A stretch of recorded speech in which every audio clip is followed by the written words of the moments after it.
Assalamu alaykum. Xitoy G'ulaydigan Asqal dinamlıq programmamның əziz iştirakçıları.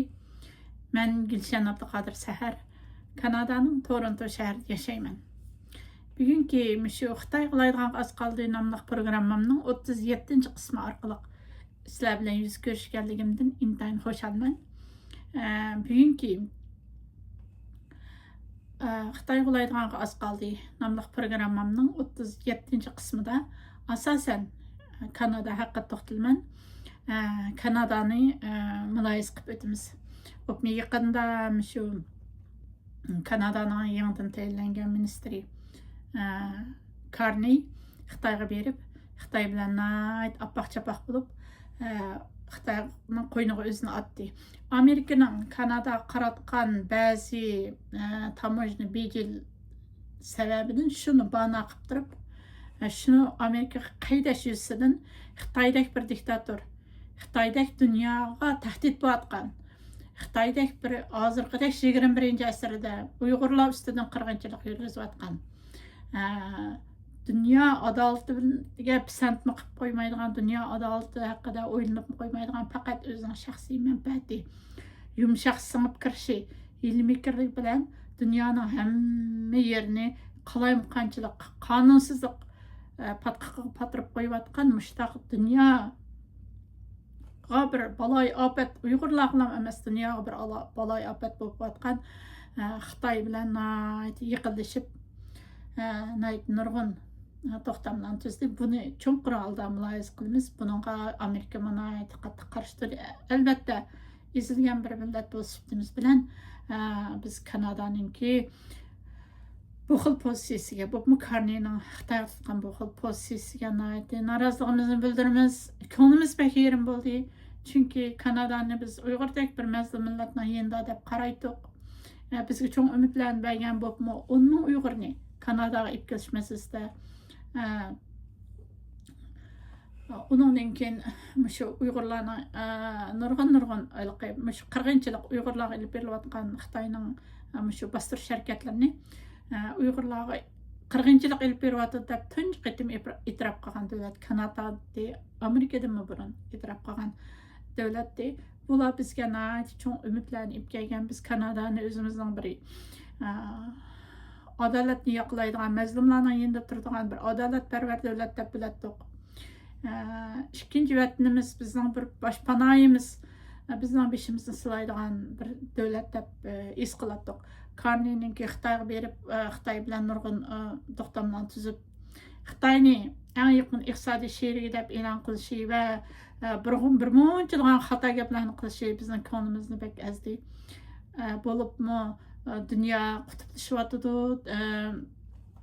dunyo tangpo'lashgan, dunyo urushidan keyin yoki so'roq munosabatlar urushi yoki Sovetlar Birligi parchalangandan keyingi yangi davrga kiryotdi. Bu noktada biz oturdaki devletler Xitoy bilan Kanada o'xshash devletler hamkorlashib yangi dunyo tartibini qurib chiqishimiz kerak degandek, Xitoyningdek diktator, Xitoydek bir dunyo baloyi ofat olib kelayotgan mushtaq bir davlatga qo'llagandek gap qilishlari bizning ko'nglimizni bek yerim qilg'iliq. Albatta bu ishlar bunda bo'lib ketmas. Kanada xalqi bek aqlli bir xalq. Ham Carney bultu mart aylarida saylan bo'lgan mezgillar bilan Xitoyni o'z davlatiga bir tahdid, Kanadaga bir tahdid deb qaragandi. Ondan boshqa yaqinda bir Xitoyninki Kanadaning bosh ministri Carney Xitoyni ziyorat qilib kelgandan keyin Xitoyning bir davlatlik kanalda Kanadadagi bir necha mutaxassislar bilan hammamizga tanishlik bo'lgan Beyjingdagi Xitoyninki aql amrining qurg'uvchisi o'zini Mr. Gao da'vatgan chiroyiga shu chiroy ifodalari qonxo'rligidan Uyg'urlarni qirib yo'qotishga yetakchilik qilganligi sababidanmikin chiroyidan shu Sharqiy Turkistonni munqaris qilgan Wang Jinshoren Shingsei Jinshoren qatorliqlarninki chiroyini asıltılgan bir chiroyga kelib ketgan Mr. Gao deganmi shu davlatlik televiziyasining intervyusidami Kanadani texmen istamagan holda Chaynada degan so'zlarni ishlatish orqali dunyoga va kanadaliklarga o'zicha shu Kanadanimi biz Chaynada qilib olamiz degan bir signalni berib o'tyapti. Buningga qarshi shu programma qatnashgan mutaxassislar keskin qarshiliklarni bildirdi. 2005-yilda biz Kanadaga kelsak, Kanadadagi Xitoylar arasida gapsizlar bor ekan. Vancouver Xitoy cho'ng Kanadaning xitoylashib ketgan cho'ng shahri bo'lg'ashqa, ikkinchi cho'ng shahri xitoylashib ketgan ikkinchi cho'ng shahar Toronto bo'lg'ashqa. Shu nimani biz Kanadani Chaynadagi o'zgartimiz yo undaq bizning bu kelajak dream, ya'ni bizning kelajak tushimiz degandek so'zlarni o'qib chiqqan ekan. Demak, men bugungi programmamda shu Kanadaningki umum ahvoli haqida, Bob Makarniyning Xitoy qilgan ziyarati haqida tafsiliy to'xtalman, mulohazalar olib borman. Bugungi programmam 3 qismdan tarkib topdi. Birinchisi muqaddimada men adolat kalimasi bilan sabr kalimasi haqida to'xtalib o'taman. Undan keyin asosligi shu Kanadani tahlil qilish, Harper'ningki Xitoy bilan tuzgan to'xtamlari, Uyg'urlarga olib kelgan buning ziyonlari haqida tafsiliy to'xtalman. Uning orqasidan hozirgi Suriyadagi Kurdlarning masalasi haqida to'xtalman xotim qismimda. Bu jihatlarda Uyg'urlar dunyoda bir dars olish kerak. Kurdlar masalasida nurg'un kishilar Amerika Kurdlarni ishlatib tashlayapti deydi ekan. Kurdlarning beshig'i kelgan kun Uyg'urlarning beshig'i kelishi mumkin. Bu haqda oxirgi xotim qismimda mulohazalar olib borman. Undaqda men programmamni boshlab ketdim. Adolat bugungi mulohaza qilgan temalarimdan birisi adolat kalimasi bilan shu sabr kalimasiningki kuchi. Uyg'urlar shu 2016-yil Xitoy jazo lagerini ochgandan keyingi hozirgi 10 yil bo'lay deb qolgan vaqt ichida kuchli sabr taqat qildi va insoniyatga da dunyosida insoniyat dunyosi kam uchraydigan ig'ir zulmlarga duch keldi. Bizning o'ylaganimizdek emas Xitoyniki bu qirg'inchilik bek ig'ir. Biz faqat lamsoning yuziga chiqqan qismini ko'rib turyapmiz. Bu jihatda Uyg'urlar adolat nakatdi degan savolni dunyoga qo'yishga boshladi. Dunyo bek adolatsizgan, Allohning adolati nakatdi degan savollarni qo'yishga boshladi. Ham dunyoning shunchalik rahimsizligini bir yoqdan tunib yetdi. Adolat hargiz dafsand qilmaydi. Qur'on qissalaridan qarasaqmi, dunyoda bo'lib o'tgan ishlardan qarasaqmi, adolat dafsand qilmaydi. Balki biroz kechikishi mumkin. Kechikdim. Agar adolat kechikmagan bo'lsa, sabr degan bir kalima mavjud bo'lmagan bo'ladi. Adolatning kechikishi insonlarga sabr degan narsaning nima ekanligini o'rgatadi. Bu yerda sabr kalimasiningki hech qanday bir kuchi bo'lmagan bo'ladi. Undan keyin sabr bilan birga umid degan bir narsa mavjud bo'lmagan bo'ladi. Adolat kechikib ketdi, yo'q bo'lgan bo'lsa. Adolat mavjud, ammo kechikib keldi. Agar adolat kechikmay shu zamon dal vaqtida bo'lgan bo'lsa, Uyg'urlarning ustidan Xitoyni biz bakmi yaxshi tushunib ketmagan bo'lardik. Hozir biz Xitoy bilan yashashning mumkin emasligini, Xitoyning naqadar bir razil 80 yilning yog'isi qirg'inchilik olib berayotgan Uyg'urlarga shu jazo lagerlarini ochgandan keyin texim dahshatli qirg'inchilik ibadi. Nima uchun bizga bunchalar o'sh Xitoylar? Nima uchun bizni bunday qirg'inchilik olib berdi? Nima uchun Xitoy xalqi qarab turdi? Xitoy xalqini bek yaxshi tushundik. Nima uchunligini cho'nqur mulohaza qilib yaxshi tushundik. Xitoy bilan mangu yashamaydiganligimizni aniq to'liq tushunib yetdik. Burun bek oz tushungan bo'lsak, hozir texim cho'nqur tushunib yetdik. Bu adolatning kechikib kelishi bizga mushundaq jihatlarda darslarni berdi. Yana birisi dunyoning qanchalik darajada rahimsiz ekanligini tushundik. Biz Uyg'urlar nima deb o'ylab qoldik desak, dunyo adolatli, bizga ega chiqadi. Bizni bunday qirg'inchilikqa Xitoyning oldiga tashlab qo'ymaydi. Qayerda bo'lmasin bizga bir umid yulduzi chaqnaydi. Dunyo bizga qarab turmaydi deb o'ylab qoldik. Lekin shu adolatning kechikib kelishi sababidan, Alloh adolatining kechiktirilishi sababidan biz dunyoni toz yaxshi tushunib yetdik. Uningdan boshqa musulmonlar dunyosini, turk qarindoshlarimizni adolat dal vaqtida kelgan bo'lsa, bularni tushunmagan bo'lardik. Biz kelajakdagi vatanning, millatning qadrini bilmagan bo'lardik. Shuning uchun adolat sal kechikib keldi. Bular faqatla sabrni o'rgatish uchun va nurg'unlagan darslarni o'rgatish uchun ham umidni o'rgatish uchun, umidvorlikni Uyg'ur xalqiga o'rgatish uchun, insonlarga o'rgatish uchun adolat shunday kechikib kelgan. Lekin buninglik bilan adolatning kechikib kelganligi bilan Uyg'urlar umidsizlanishi kerakmi? Hargiz umidsizlanmaslik kerak. İnsanlar yani 5 minutdan keyin bugun kechda yoki atat deganda qanday ahvollarning yuz berdiganligini bilmaslik bilan ojiz. Uning qanday ahvollarning yuz berdigini bundan keyingi hayotimizda bilguvchi Alloh. Masalan, Musa alayhissalomni shu davrda nihoyat kuchli, hozir Xitoyga o'xshash kuchli bir pravini qo'g'lab kelgan aqsdan Musa alayhissalom ojiz qashqan orliqda oqisdagi pravin bilan Qizil dengizning o'tirsida qisilib qolgan. Musa alayhissalom o'zi bir payg'ambar bo'lsa-mu, ammo yana 5 minutdan keyin yoki 10 minutdan keyin Qizil dengizning yerilib, o'zining Qizil dengizni kesib o'tib ketganligini, Qizil dengizning pravini yurtayotganligini hech bilmaydi. Payg'ambar turibmi bilmaydi. Undaqda biz Uyg'urlar qanday bilaylik?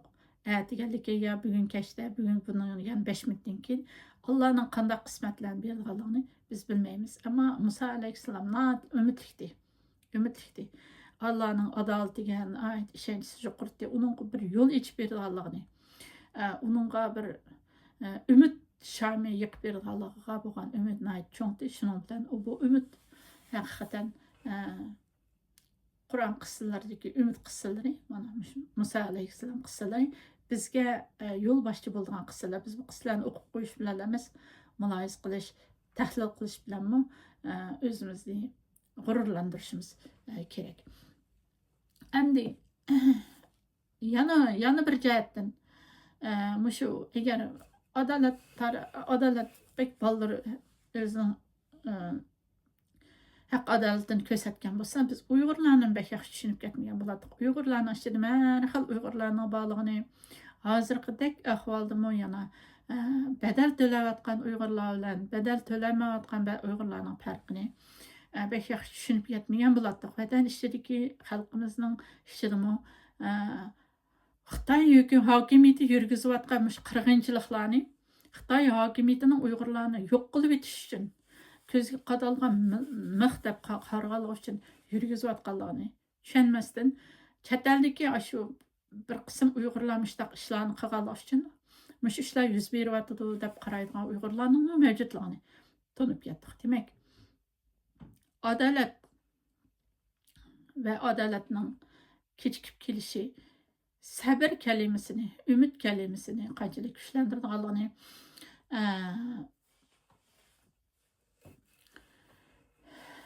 muloyiz qilgan vaqtimizda bu adolat, sabr va umid degan 3 kalimaning qiymatiga ham to'liq yetgan bo'lamiz. Demak, Uyg'urlarning umidvor bo'lish kerak. Adolat kechikkan taqdirdami, lekin dafsanda bo'lmaydi. Hamon bir kun Uyg'urlarningki adolat tarozi Uyg'urlarningki tarafida bo'ldi deb o'ylayman. Endi Kanadaninki bosh ministri yaqinda Xitoyga ziyoratga bordi. Shu munosabat bilan men programmamninki markaziy ideyasini bugun shunda tayyorladim. Shu qurida etib ketganimdek. Bugun men bu vaqtda cho'nqirlagan asr muloyizamni boshlayman. Kanada Xitoy munosabatining tarixi va buguni haqida ozroq tahlil qilib, undan keyin Karneyning Xitoy bilan bo'lgan yaqinchiliklarining Uyg'urlarning ko'nglini yerim qilish bilan birga yana Kanadada ko'rsatgan reaksiyani, ta'siri haqida men cho'nqirlagan tahlillarni beraman. Kanada Xitoy munosabati oxirgi 20 yilni qaragan vaqtimizda 3 bosqichni besib o'tadi. 3 bosqichni besib o'tadi. Harper davri. Stephen Harper 2006 yılı Kanada'da hakimiyet beshiga chiqqan. Biz 2005 yılı Kanadaga kelgandik. Biz kelib azroq vaqtdan keyin 2006 yılı Harper Kanada'nın baş minister bo'lib hakimiyet beshiga chiqqan. 2006 yıldan 2015 yılgacha Harper davri bo'lib hisoblanadi. Asas Harper hamda shu prinsip jihatda asosligi kishilik huquqni yuksak o'ringa qo'ygan, Xitoyga bir xil sovuq munosabat bilan qaragan. İnsan haqlari va qonunni birinchi o'ringa qo'ygan. Tibet ve demokratiya meselelari alayı tilg'ilgan, Uyg'urlarning meselelari. Shu sababli Xitoy Kanadaga sovuq qaragan. İqtisodiy aloqa bo'lsin, ammo siyosiy ishonch yo'qdi. Mening esimda biz Uyg'urlarning esimizda baqag'ini bu Harperninki shu davrda Uyg'urlarning Hüseyin Jalil, Kanada fuqarosi Hüseyin Jalil O'zbekistonga borganda 2006 yili shu O'zbek doiralari tarafidan Xitoyga o'tkazib berilgan. Shu chog'da Harper Hüseyin Jalil masalasi sababidan men Kanadaning qimmat qarashlarini nimaga tegishmayman, dollarga tegishmayman degan bir ajoyib isil bir gapni qilgan. Shu so'zni biz Uyg'urlarningki qalbimizda bir cho'nqir o'rin olgan. Endi Hüseyin Jalil masalasini keyingi programmamning oxirgi qismlarida to'xtalib o'taman. Ikkinchisi Trudeau davri. 2015 yildan 2024 yilgacha bir xil yaxshilanish qarmizlar erishishga boshlagan Harper davridagi Xitoy Kanada munosabatlarida to'nglab ketgan qarmizlar azroq erishishga boshlagan, yaxshilanishga boshlagan bir mezgil bo'lib, Trudeau boshlang'uchda vazifaga chiqqan boshlang'uchda Xitoy bilan aloqani yaxshilashni xohlagan. Savdo, mablag' silish va diplomatiya jihatlarda Xitoydan ozroq umidi bor edi. Lekin 2018 yilga kelganda Huawei shirkatining qurg'uvchisininki qizi bo'lgan Meng Wanzhou tutilishi Kanada taraf tutib berdi. Amerikaninki talabi bilan shu Meng Wanzhouning tutilishi bilan Kanada Xitoy munosabatlarida nihoyat sovuq o'zgarishlar yuz berib ketdi. Bu Meng Wanzhouni qo'lga olgandan keyin Kanada taraf qo'lga olgandan keyin Xitoy Kanadani Xitoy Kanada fuqarosini Michael deb qo'ydi. Shu Michaelni turmaga tashladi.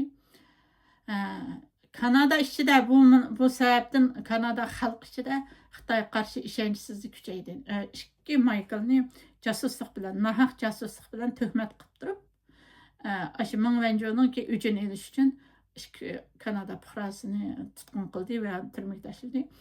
Buning bilan Xitoyningki naqadar qonun tizimini bir tarafga qayirib qo'ygan, naqadar zo'migar bir davlat ekanligi texim oshkorlanib, Xitoy Kanada xalqi ichida Xitoyningki yuz obro'yi texim tushib ketdi va Xitoyni bir ishonchsiz davlat deb qarash asosiy qarash bo'lib qoldi.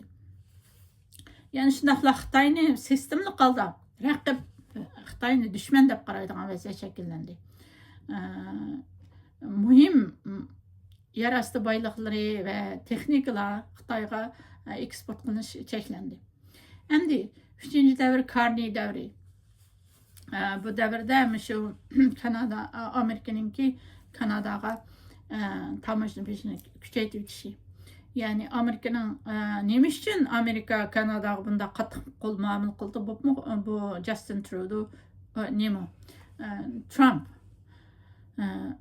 Trump neme için bu Kanadaga bunda qattiq qo'l muomala qildi? Bu ayrım bir tema. Bu haqda ayrım bir program işlemisem bugün bunu qo'shsam bek uzrab ketadi.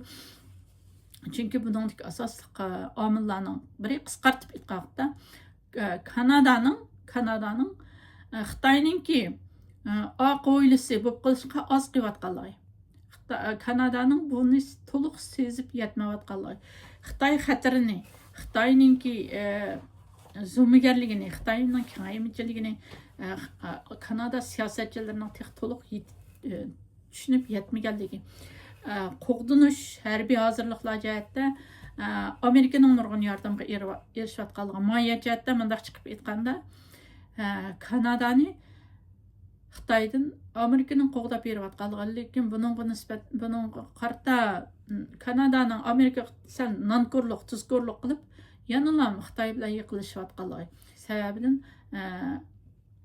Donald Trump efendim Xitoydan qo'lingni o'z bu yerda asosliq bo'layotgan ishlar dunyodagi ishlarninki bir ko'ringan yuzi va bir ko'rinmagan yuzi va ko'ringan yuzi naq voqealar bo'lsa, ko'rinmagan yana bir yuzi Xitoydan dunyodagi muhim davlatlarni jiroqlashtirish, qo'lni uzish, masalan Panama kanali, masalan Greenlandni setib olishning o'zi Xitoyninki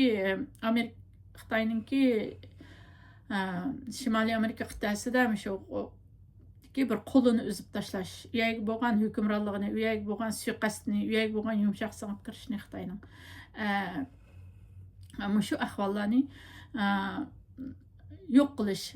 Amerikaning Donald Trump efendim yaqinda ochiq oshkor dedi, men Greenlandni Amerikaga qo'shib olman, men biyalarni men qo'shib olmasam Xitoy bilan Rossiya o'zini qilib oldi. Men Xitoy bilan Rossiya bilan qo'shni bo'lib qolishni xohlamayman deb kaskin ifodasini bildirdi. Bularning hammasi shu Xitoyning singib ketgan mishallarga yumshoq singib kirish va qarz do'zaxlari bilan singib kirgan ahvolni butun qo'lni uzib o'tish. Masalan, Venezuelaning ahvolini o'zinglar bilsa, Irondagi ahvollar, shular hammasi Xitoyninki bir yo'l bir balvoq sherin tushiriki muhim strategik hamkorlashuvchilardir. Shuning uchun Kanadanimi sen Xitoydan uzoq tur, Xitoylik bir xatarlik davlat, Xitoy qarshi biz bilan bir maydonda tur deganligi va Donald Trumpninki bu takliflariga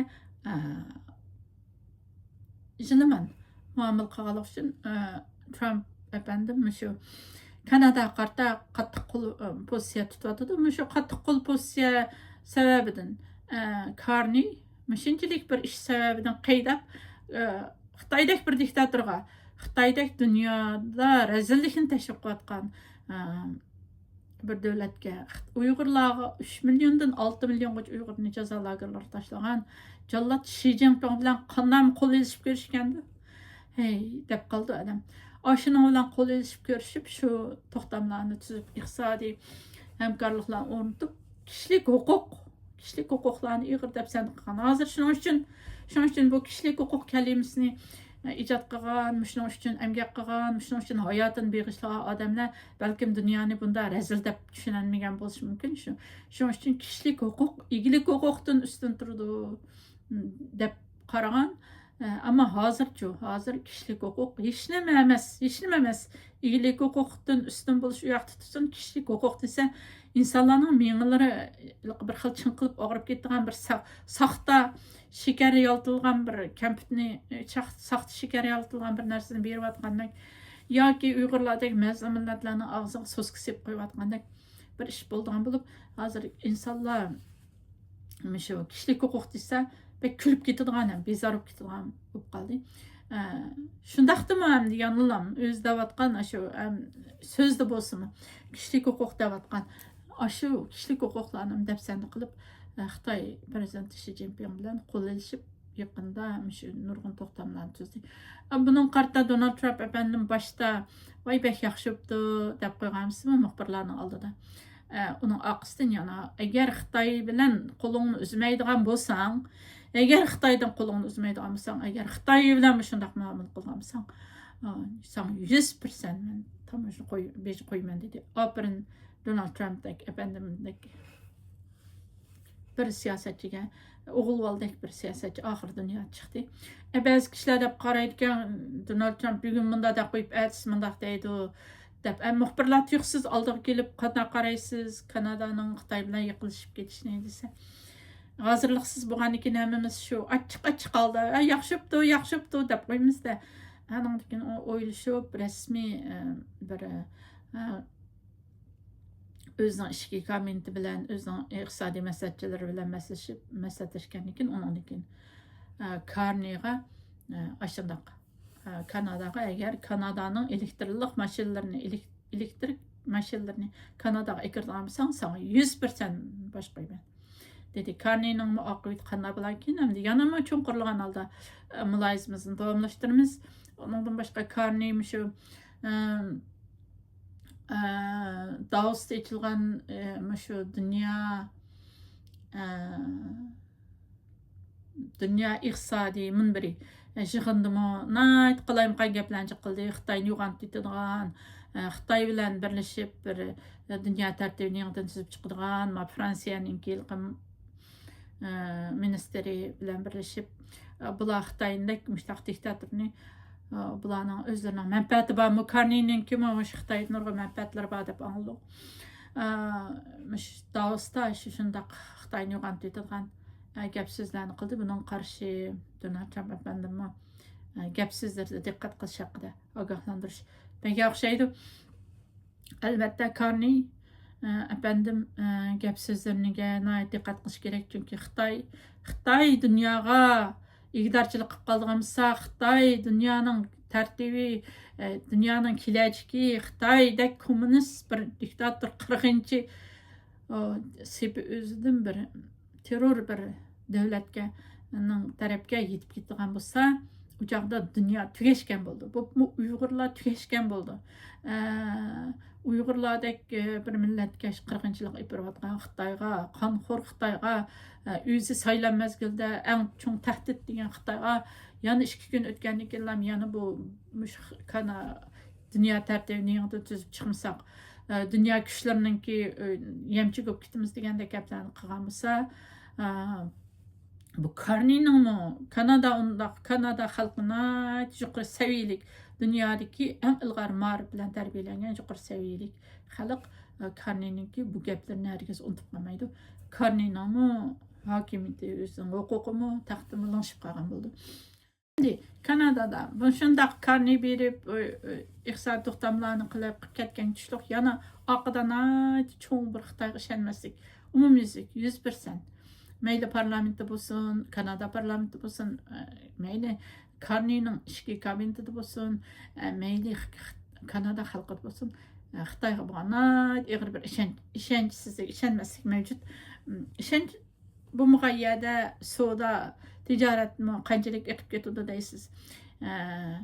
Bir qirg'inchilik bo'layotgan yerda, qon to'kilayotgan yerda ilib berilgan tijoratlar qanchalik eqib ketadi deysiz. Bir yerda qirg'inchilik bo'layotdi, qon to'kilayotdi, Uyg'ur xalqi qirg'inchilik uchrayotdi degan gapni og'zidan chiqarib mushaq qonun e'tirof qilib dunyoda qilgan turib yana bir qo'lida tijorat olib berayotgan bo'lsa, shu qirg'inchilar bilan bu tijoratlar qanchalik rivojlanib ketadi.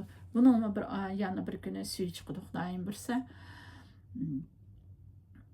Amma shu xalq ichida, Kanada xalq ichida shu ehtiyot Xitoyga bo'lgan ehtiyot bilan muomala qilish, shubha, gumon nayt ustin o'rin turdi. Endi Kanadaninki shu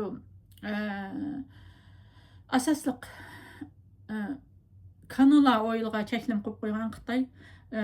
Bu kanula o'yilimiz nima?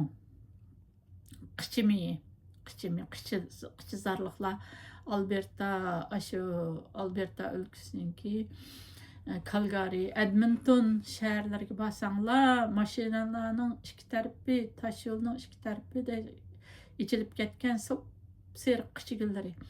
Xuddi vatanning Mo'g'ulkira, tikas, kunas, yaylaqlar tikas qichizarliqlarni. Əsıltıdı men ata-anam kichik vaqtimizda bizni so'san, ya'ni Xitoycha surganda shu Mo'g'ulkiradagi tog'lar so'san qo'yatgan shu chog'larda balliqqa yoshirin imimda men shu qichizarliqlarda biz cho'g'gan qisib seriq qishilar. Qichi o'rish ishlar bilan ota-onalarimiz mashg'ul bo'lgan yerda turib shunday qilgan. Shu Alberta, shu Edmonton shahərlərinə o'tgan sayohatga borgan vaqtlarimizda vatanlarni eslatdi. Shu qichani ko'p Kanadada mashhur qichi yig'i sap va isil Kanadaning shu qichi eksportiga Xitoy cheklim qo'yib, uningdan keyin boshqa yana boshqa dehqonchilik mahsulotlari, bir qanchalar qichini o'z ichiga olgan, bir qanchalar dehqonchilik mahsulotlariga cheklim qo'ygan uchun Xitoy bu kanni borgandan keyin bu ishlarning hammasida bir ilgirlash bo'ldi. Xitoy tarafmi buningda yumshab kanala qichiga 15% shundoq dehqonchilik mahsulotlari hammasini 15% tushgandek turdi 100%dan. Endi shu Xitoyninki elektriklik mashinalarni bajarmaslik prinsipi bilan shu Kanadaga kirgizishni amalga oshirgan, shu vaqtda imzolar atgan Carney. Mush Ontario өлкәсенең өлкә башлыгы Doug Ford дигән кеше жасарат белән отырга чыгып, Хитаенныңки бу электрлык машиналарны жасус машина дип e'lon qildi. Jasus mashinasi, Xitoyning jasus mashinalari bu Kanadaga qat'iy kirmasi kerak. Ham mush Ontario xalqi Xitoydan kiradigan shu mashinalarga, elektrlik mashinalarga boyqut qilish kerak deganni kaskin talab bizdan ifodaladi va nayt tushuntiryotdi. Bu gaplar yisi gaplar emas, balki haqiqiy gaplar. Xitoy qayerga kelsa u yerning jasuslik soyasi bilan erishib keldi. O'zi bundalam kelib qolmaydi Xitoy. Hech qanday yerga Xitoy tasodifiy bundalam savdo qilman deb kelib qolmaydi. Uning aqsini nurg'un odamlar bilan soyidek egashtirib jasuslik qilman deb kirdi. Buni boshqa davlatlar tez yaxshi tushunib ketmaydi ekan qaraganda. Chunki Xitoyninki bu mashinalarda kamera bor, GPS bor, uning internet bor. Hem ma'lumotlarni yig'adi. Xitoy dunyo bo'yicha ushaq qumdanchilardek uchurlarni yig'ishga mashhur. Bu jihatda Xitoyga hech kim yetishmaydi. Xitoy qumdanchilardek ushaq cho'ng narsalarni yig'amdikin deb avvar bo'lmasligimiz kerak. Xitoyga nisbatan ushaq qumdek uchurlarni yig'ish orqali shularni to'plab muloyiz qilish orqali shu davlatlarga qanday singib kirish, shu davlatlarni qanday qamal qilish, qanday qo'l keltirish, boyliqlar qayerda qanday yo'lib edish, qanday ilmiy tuzish, Sunzininki shu qancha ming yillikdan burungi Sunzininki ta'limotlarni hozir ishlatish orqali dunyoni qanday kontrol qilishga ilmiy fikrlarni tahlil qilib ishlab chiqardi Xitoy. Shuning uchun Xitoyninki men shu Ontario өлкәсенеңки башлыгы Doug Ford, men Ontarioda o'tiraman. Doug Fordga opirin deyman men. Xitoyninki mashinalari jasus mashinasi deb e'lon qildi. Qat'iy kirmasi kerak Kanadaga. Ham buni boyqut qilish kerak. Ontario өлкәсидәге xalqlar dedi. Endi Kanadani Trump 51-ci shtatım buldu. Deb Justin Trudeau'nun, Carney'nin governor, yani ülke başlığı deb tani qilib, gaplarni qilib, shunday qilib ketib, qilish orqali siyosiy bisim paydo qilyapti Kanadaga. Undan keyin psixologik urush e'lon qilyapti. Bu so'zlar Kanadaliklarning açığını keltiryapti. Yana bir taraftan Kanada'nın Alberta ülkesi intayin neft ve energiyaga intayin boy bir ülke Alberta ülkesi. Alberta ülkesi Ottawa'nınki siyasetinden taz razı emas. Eğer Carney Xitoy bilan bunday yiqilishib Xitoydek bir kommunist diktatorga Amerikanınki mi aldığı ötüp gidip dünya hoca bo'lman deb Amerikani bir chetga qayirib qo'yayotgan Muşundaq bir Amerikanın düşmanı bo'lgan Xitoy bilan yiqilishib ketsa, balkim Amerika taraf Donald Trump hokimiyati Alberta ülkesini küşkürtish orqali yoki Alberta ülkesidagi support qilish, desteklash, qo'llash orqali kuchlantirib Alberta ülkesinin ayrim bir mustaqil bo'lib chiqib ketishini qo'lga keltirib qilishi va Alberta'nınki nima o'ziga qo'shib olishi mumkin.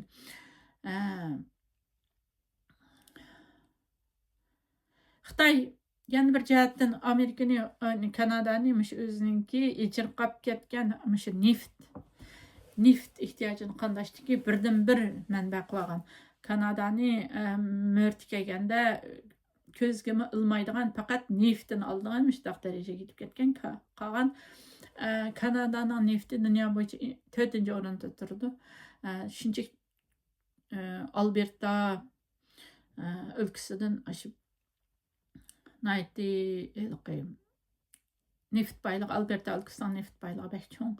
Kanada dünya bo'yicha 4-cho'ng neft davlati. Birincisi Venezuela, ikincisi Saudiya Arabiston, üçüncüsü Rusya, üçüncüsü İran. İran 4-si Kanada, rətkisiz vaxtımızda çoğun bir dövlət. Bununla Xitoy sınıb kirib hazır uylarning bahasını Xitoylar şu yükseltib etgan. Üçüncülük qalayimqançılıq. Xitoyninki yo'chiqlardan foydalanib bir tarafi ichilib qolgan holatda qolgan Kanada. Mushundaq ahvolda yana Xitoy bilan yiqilishman deyotganligi bu Amerikaning Donald Trump efendimni g'azablantirayotgan masalalarning biri. Endi bu qitim Carney Xitoyga berib shu Xitoy bilan nurg'unlagan kelishimlarni tuzganda bu kelishimlarning ichida Xitoy Kanada fuqarolariga har ikki davlat fuqarolariga viza kechirim qilish, Kanada fuqarolariga 15 kundan 30 kungacha viza kechirim qilish kelishimnomasini imzo qo'ydi. Faqat sayohat, tijorat, qarindosh ailesini ziyarati qatorliqlarni. Ama men bultu 2024 aldınғы yılı bir kitap maqala toplumunu e'lon qilgandim. Bu maqala toplumimning ismi Vatanga vizam yo'q. Vatanga vizam yo'q. Endi undaqda shu vatanga vizam yo'q temasi orqali men Kanadaning Xitoyninki Kanada fuqarolariga viza kechirim qilganlik siyosati haqida ozroq mulohaza etib boraman. Undaqda mening hozir vizam bormi? Xitoy 2005-yili Kanadaga keldim. 2005-yildan 2008-yili Kanada vatandaşlığını aldım. Shuningdan buyon men Kanada fuqarosi. Undaqda mening haqqim bormi shu Kanada fuqarolariga Xitoyninki viza kechirim qilganlikdan iborat shu fursatda mening vatanga berish fursatim bormi? Mening shu kitobimga yozgan vatanga vizam yo'q degan shu kitabımın ismi qo'ygan shu so'z amaldan qoldimi yoki boshqa uyg'urlar qandaq? Bu haqda ozroq mulohaza qilib qo'yaylik. Demak, Kanada fuqarolarininki vizasiz Xitoyga berishi haq-huquqlarni qo'g'dilish emas, faqat diplomatik qulaylik. Uyghur Kanadalıqlar üçün haqiqiy vaziyat qanday vaqtida Kanada qonunlari bo'yicha aytgan vaqtida Uyghur Kanadalıqlar vizasiz kirishga ruxsat qilindi. Masalan, cho'ng gavdadan Kanada fuqarolariga viza kechirim qilindi degan bo'lsa, Uyg'urlar Kanada fuqarosi bo'lgan bo'lsa, Xitoyga kirishga haqli. Ammo amaliyotda xatar bek yuqori. Chunki Xitoy pasportni emas, balki millatini, siyosiy orqa ko'rinishini, internet qanday faoliyatlarni ib olganligini, oila tarixini kompyuterga kirgizayotgan ham kirgizmagan bo'lsa shu hozir tekshiraydi background check deb qo'ydi inglizcha shularning hammasini tekshiraydi pasportni tekshirmaydi balki o'sha ahvollarni hammasini tekshiraydi qaysi uyg'ur kanadaliklar xatar ostida deganda butun hamma uyg'ur kanadaliklar xatar ostida ba'zi uyg'urlar shundoq deb qaraydi ekan bundoq ahmoqona qarashdan uyg'urlar voz kechish kerak ular nima deb qaraydi ekan ba'zi uyg'urlar desangiz voy man mushtaq tashkilotlar qatnashmagan man namoyishlarga bormagan man bayroqlarni ko'tarmagan man siyosiy aktivlar bor so'rinlar bormagan shu meni xitoy ishini qo'yib undaq emas har bir uyg'ur xitoy uchun bir siyosiy obyekt siz uyg'ur bo'lganligingiz uchun ham sizning millatingiz umumyuzda qirg'inchilikqa uchrayapti hozir vatandagi bir qiz turkum uyg'urlar qirg'inchilikqa uchragan bo'lsa yana bir mezgildan keyin navbat sizga ma'lum hammamizga keldi dunyo hal qilgan xitoyninki bostirish harakatlarininki ilib berilishininki tubki sababi mana shu nima uchun undaq faoliyatlarga qatnashmagan uyg'urlar xitoyninki yana shu suiqasd obyekti zarb berish obyekti bo'ladi buningki asos sababi siz ko'zingizdan ichilib qolganligi dunyoga chiqqandan keyin uyg'urlarning qanchalik dafsandachilik dunyoning sirtiga chiqqandan keyin uyg'urlarning qanchalik qirg'inchilikqa uchrayotganligini bilib qolganligingiz sharqi turkiston degan davlatning egasi bo'lganligingiz bayrog'ingizning borligi davlat gerblarining borligini bilib qolganligingiz xitoyning qirg'inchiligiga qarta uyg'ur sudi guvohlik berganlarning guvohliklarini berib bilib qolganligingiz o'nga yaqin davlatning uyg'urlar haqida xitoy qirg'inchilik olib beryotidi degan guvohliklarni e'tiroflarni bilib qolganligingiz majburiy emgak va shunga o'xshagan nurg'unlagan emgaklar xitoy qarta shu qonunlarning har qaysi davlatlar chiqqanligi xitoyning chichining kuchidan tortib topinigacha shu jinoyat bilan to'shib ketganligi uyg'urlarni 80 yildan beri qirayotganliklarini yo'q qilib yotganligini bilib qolganligingizning o'zila shu kifoya sizni bir zarb berish obyekti deb qaraydi siz hargiz men u tashkilotlarga bormagan paloyat rasmim yo'q pistoyat mundaq degan sabablar bilan o'zingiz qanday ahmoq qilib o'zingiz aldamang masalan yaqinda kanadadan bir kishi ashundaq mo'kib yurgan hamma hech shay bormay uningdan qo'rqib buningdan qo'rqib kunlik ko'tirib degandek shundaq yurgan bir kishi kanadadan ketibdi ekan vatanga men hech nima qilmaydi deb asha xitoy asha rayimsiz xitoyga yani ishinib ketibdi ekan ketgandan keyin uni qo'lg'abdi deb angldik nima qila olamiz endi biz nima qanday bir xil afsuslanishdan boshqa bir qiladigan ishimiz yo'q endi agar siz uyg'ur masalasi so'z qilgan namoyish qatnashgan uyg'ur tashkilotlarida bo'lgan ijtimoiy taratqularda maqolalarni e'lon qilgan ijtimoiy taratqularda xitoy haqida programmalarni ishlagan medialarda ko'ringan shu vatanda urug' tuqqanlar bor bo'lsangiz bular hech qaysi hargiz kanadadan uchib borgan vaqtdami Beyjingda bu qo'lga ilinishi mumkin darhol qo'lga ilinishi mumkin bunday qadamlar qolganlarimi ancha muncha butun narsalari xitoyninki bejingdagi aydirimda kirish rad qilinishi mumkin so'roq qilinishi telefonlar tekshirilishi pasportlar vaqtida ilib ilinishi qaytish cheklimasi qaytishimi band qaytishimi rad qilinishi mumkin xitoyga kirganlarning yana telefoni kompyuteri WhatsApp Facebook Twitter text message degan narsalarning hammasi tekshirilishi mumkin Kanadaga qaytishingizmi tashkil to'xtashi siz turmalarga tashlanib ketishingiz mumkin bunday vaqtda Kanada hukumati sizni qo'lday olamdi Kanada hukumati qo'lday olmaydi masalan Husan Janjalni Kanada hukumati qo'lday olmaydi Faqatlam Kanadani qila oladiganı Xitoy konsulluqlari bilan ko'rishishni ham talab qila oladi. Lekin sizga bo'lgan so'roq qilishlarni, Xitoyning so'roq qilishini to'xtatmaydi. Bu bizning ishimiz, ishki davlat xatari degan bir narsani ko'tarib chiqadi Xitoy. Buning bilan ishki ishlarga aralashilmaydi. Chiqish ishlarini bekor qilmaydi. Oxirgi xulosa bu yerda Uyg'urlarga Kanada fuqarosi bo'lganlik uchun vizasiz kirish bor, lekin qolgan Kanada fuqarolari bilan tang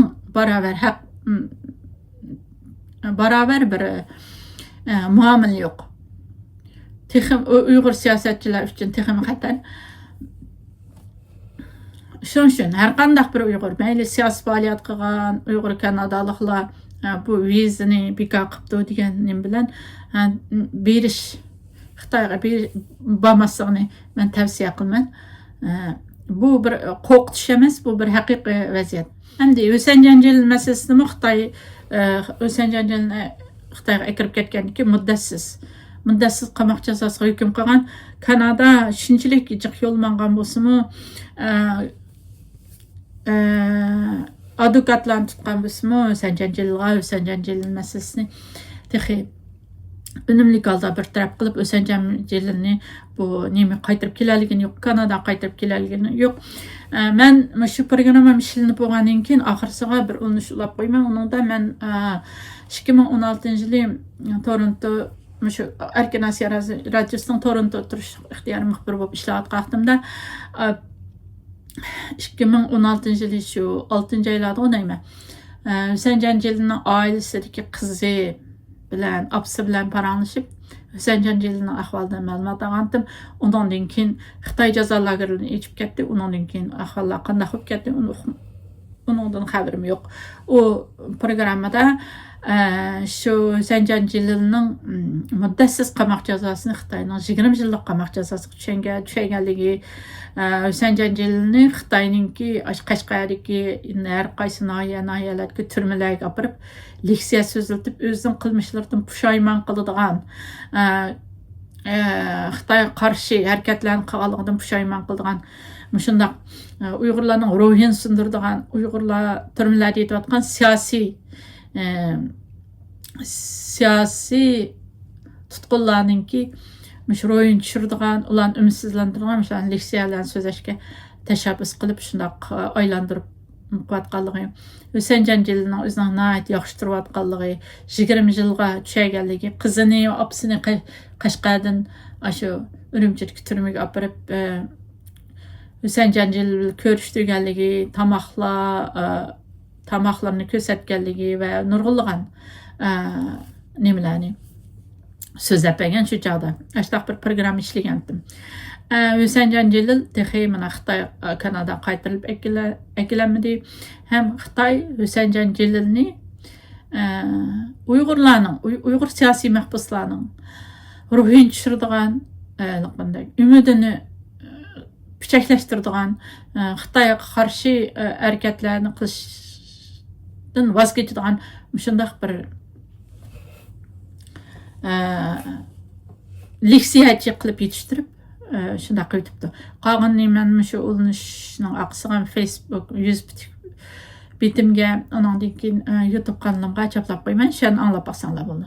Ahvol mishalgacha Kanadadagi Uyg'urlar bu vizani bekor qilish sababidan vatanga borman desa, endi ish qilib jiq o'ylashmoqchi bo'ldi. Bularning hech qaysisi keskin qilib aytganimizda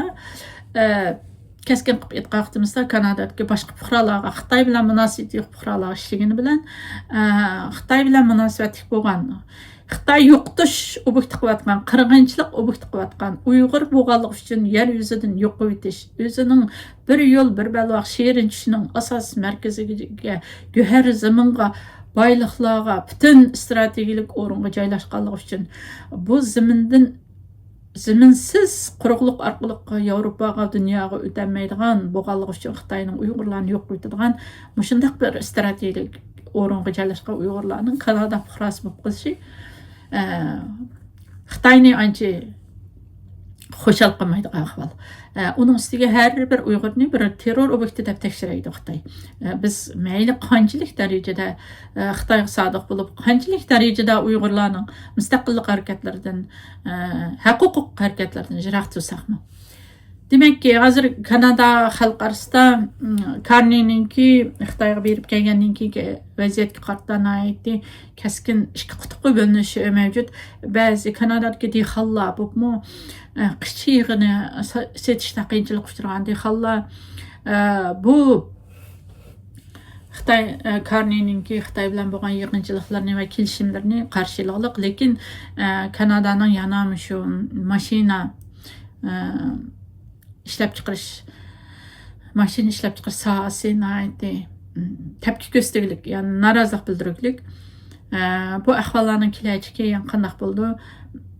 Donald Trump efendimning tutgan pozitsiyalari bu qo'shqa vaqtimizda Karniningki bu Xitoy bilan tuzgan kelishimnomlarining uzunga bormaydiganligi, yana boshqa yo'llarning chiqadiganligi ko'rinib turibdi. Endi xatim qismiga keldim. Programmamning oxirgi xatim qismlari haqida to'xtalman. Bu programmamni shunchaki qisqa qilaman deb o'ylasam, yana bek uzrab ketdi.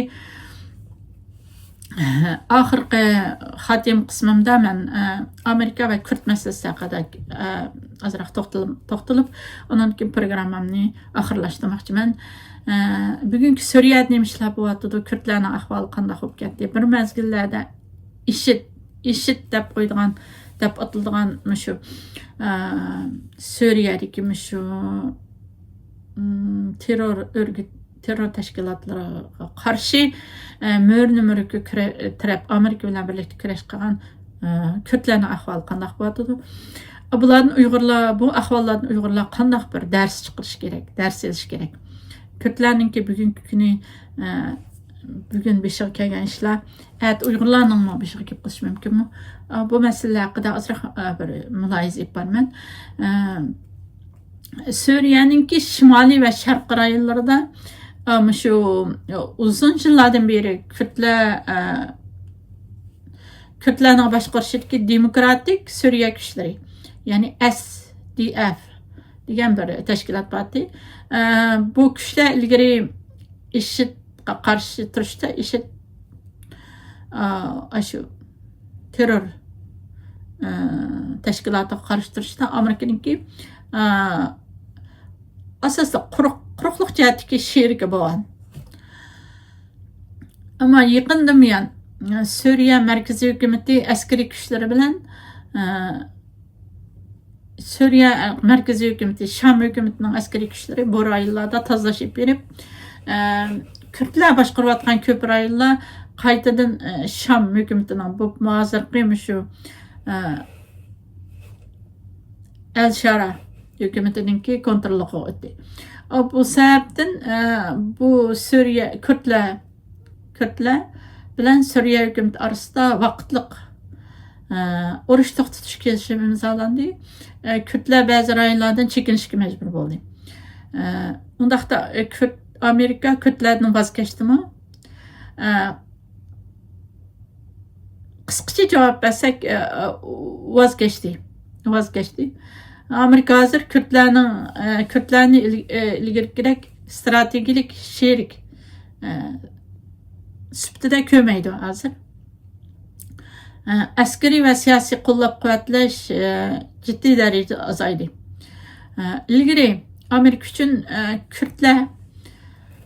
Kurdlar shu IShID deb atalgan terror o'rgatiga qarshi eng ishonchlik quruqlik kuchi bo'lgan bo'lsa, hozir bu vazifa tugdi. Bu sheriklik mushakaychi dedi Amerika. Bu sherikligimiz mushakaychi dedi. Endi bu ba'zi analizchilar Amerika Kurdlarni ishlatib bo'lgandan keyin tashlayapti deb qarayotdi. Ba'zi analizchilar Amerika faqat strategiyasini o'zgartdi, IShID masalasiga pek e'tibor berib ketmaydigan bo'lib qoldi deb qarayapti. Lekin amaliyotda Amerikaning Kurdlarga bo'lgan Amerika'nın Kürtlerge bo'lgan ehtiyoji qolmadi hozir. Endi Amerika hozir Suriya markaziy hukumati bilan to'g'ridan-to'g'ri diplomatik aloqa qilyapti. Masalan, Al-Shara bilan Kürtlarning bütün huquqlarini beradigan tili, yezigi, diniy e'tiqodi deganga o'xshash bütün huquqlarini beradigan askariy to'qinishlarni azaytib tinchlik, baxt, saodat ichida yashash asos maqsad qiladigan bir asos qonun qurib chiqyapti. Bu qonunda Kürtlarni o'z ichiga olgan boshqa hamma oz sonli millatlarning huquqini qo'llaydigan bir qonunlar tuzildi.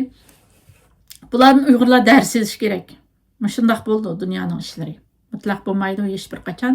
Har qanday vaqtda Uyg'urlar shuni chunqur his qilish kerakki, har qanday o'zingizdan ustun turgan kuch bilan sheriklashib birlikda ish qilgan bo'lsangiz, shu kuchlarning davlat manfaati, shu kuchlarning manfaati oldin o'rin turdi. Ularning manfaatiga to'g'ri kelgan vaqtida siz birga hamkorlashib ishlaysiz. Manfaati tugab, strategik sherikchiligimiz manfaatiga daxl tarz etadigan ishlar o'tirliqdan yo'lni to'sib olgan ishlar yo'l to'saqlar ichilib ketgandan keyin sizning shu zamonda ashaddiy vazifangiz tugaydi. Bu ishlarni Uyg'urlarga qattiq darslarni berish kerak. Hozir bu ahvollar sababidan Yevropadagi Kürtlar Yevropada namoyishlarni qilib, uni urib chiqib unda qo'yibdi. Agar Uyg'urlarning beshiga bunday kunlar kelib qolsa, hargiz unda qilmaslik kerak. Buni chunqur aqlliqcha o'ylanib, yangi yo'l, yangi strategiyalar, yangi hamkorliklarni aql bilan ish qilib tuzib shundoq bir strategiyalarni tuzib chiqish kerak. Uyg'urlar chunqur bu ishlarni, darslarni ilishi, bilishi, o'zlariga bir tajriba qilishi, tajriba savoq qilish kerak. Men o'tgan programmalarimda Uyg'urlar dunyo vaziyatida bir qarmoqning rolini o'ynaydi. Agar cho'ng dunyo vaziyatini bir bug'doy deb qarasak, bug'doy suv ichsa, qarmoqni suv ichadi degandim. Shu umum dunyo vaziyatida har qanday bir mayli Kürtlar bo'lsin, mayli Uyg'urlar bo'lsin, bir qarmoqning rolini o'ynaydi. Bug'doy suv ichganda qarmoq suv ichadi. Uyg'urlar Suriyadagi bu ishlardan chunqur dars elishi, tajriba savoqlarni yakilish kerak. Yana bir deb qo'ydiganim, Kürtlarning ko'pinchisi bu yerlarda ish bilan qarshi kurash qilib Amerikaning Hindida turgan bu Kürtlar kommunist. Bularning aqsida Xitoy bor. Bularning aqsida uzun yillardan buyon Xitoy turg'uliq ham Turkiyani agar Uyg'ur masalasida sen unda adolatparvarlik gap so'zlarni qilgan bo'lsang, biz Kürtlarni sen qarshi kuchkirtib qo'yamiz degan mundaq taktikalarni, hilmikrlarni ishlatib kelayotgan Xitoy. Bu yerda Kürtlarning masalasi tugagan bo'lsa, Turkiya ham degan bo'ldi. Turkiyaningki Xitoy tarafda turishidan Amerika bilan birlashib turgan Uyg'urlar uchun ko'p jihatlarni har holda yaxshi deb qarayman. Qanday bo'lmasin, hozirgacha bizga Turkiya bir ochiq-oshkora bir adolatlik bir yangi siyosat, Uyg'ur siyosati degan bir siyosatlarni tuzib chiqmoqmizmi? Har holda biz yana qarindosh. Har holda biz qarindosh, esonlarda bo'lish kerak. 11 esonlarda bo'lsin. 11 qarindoshi birlashib Yusuf alayhissalomni quduq tashlatgan. Yusuf alayhissalomni quduq tashlatgan, uningga dadasi Yoqub alayhissalomga va hukmimizni bo'riyab ketdi deb bir qon qushlar bir kiyimini Yusuf alayhissalomning ko'rsatgan. Ammo Yusuf alayhissalom buni ishondimi? Qat'iy ishonmadi. Hamon bir kuni bir o'g'lininki bir yerdan qaytib kelganiga bo'lgan umidni cho'nqur kutdi. Degandek uzun yillardan keyin Yusuf alayhissalom Misrning azizi, Misrninki dehqonchilik ministri bo'lib Misrdan tepildi. Bu vaqtda Yusuf alayhissalom o'zini quduq tashlayotgan 11 qarindishini jazoladimi, Yaxyani jazolamdi, afu qildi. Chunki bu urug' tuqqanchilik qarindoshlik beg'i chonqurdi. Shunga o'xshash Türkler bilen biz kan kıyındaş. Yusuf Aleyhisselam'ın quluq taşıvatgan 11 qiyinchig'iga o'xshab qolamiz. Ba'zi ahvollarda o'xshab qolamiz. Ham yaqin kunlarda bak o'xshaydigan bo'lib ketdik. Bo'pti, ular bizni quluq tashlaqsimi, nima qilgan bo'lsa, biz yana qirindosh. Beg'imiz bor. Ular Turkiyaningki bu Kürt meselesi hal bo'lganligi, Turkiyaningki beshining saqayganligi bo'lib hisoblanadi va Xitoyga bak bog'linib qoladigan sen mundaq qilsang, Uyg'urlar mundaq qilsang, men Kürtlarga mundaq qilman deydigan Ağçaylam oyundan qutulgan bo'ldi deb qarayman. Shuning bilan bugungi Xitoy qilaydigan Asqaldi nomli programmamningki 37-qismi mishat oxirlashdi. 38-qismida ko'rishguncha omon bo'linglar. Agar yaxshi ko'rgansanglar, xohlasanglar, men aytsanglar bo'ldi, YouTube kanalimni qo'shib olsanglar, kichikkina bir barmoqlarni chiqarib xo deb qo'ysanglar yoki yurak belgilarini avatib qo'ysanglar xush bo'lman. Agar aytmasanglar men ranjimayman. Men hech bir narsani tamaq qilib ishlamayman, yozmayman, so'zlayman. Ammo avatib qo'ysanglar xush bo'lman. Allohga omonat bo'linglar. Kelar qitimda programmani ko'rishguncha omon bo'linglar.